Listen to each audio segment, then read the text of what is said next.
सिद्धेश्वर मंदिर आहे. महादेवाच्या मंदिरात प्रत्येक ठिकाणी पिंड असते. आता मूर्ती आहे, मूर्ती पहिली आहे सगळ्यांनी.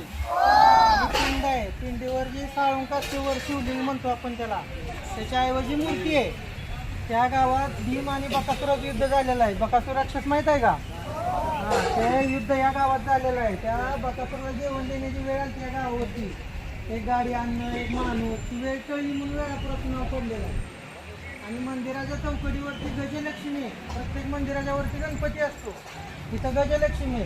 म्हणजे गणपती आता कसं आपण आराध्य दैवत मानतो, तिथे काय कार्यक्रम असेल तर पहिल्यांदा आपण गणपतीची पूजा करतो, तसं त्या काळात ती जागा गजलक्ष्मीची होती.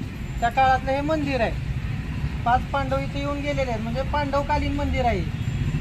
आणि 12व्या शतकात म्हणजे यादव काळात पहिला जीर्णोद्धार झालेला आहे या मंदिराला. सर शिलालेख कुठं आहे? समोरच्या बाजूला झाले देवनागरी भाषेत. विहिरीचं पाणी आटत नाही कधी नाही कधीच. आता तुम्ही ते विहीर बघितलं ना, ते पाणी कधीच आटत नाही. 12 महिने पाणी असतं. म्हणून शिवभक्त होते. ऐका, ते फक्त महादेवाची सेवा करत होते. ते काय पार्वतीची पूजा सेवा करत नव्हते. ते महादेवाची भक्ती करत असताना पार्वतीने पाहिल्यानंतर पार्वतीला राग आला.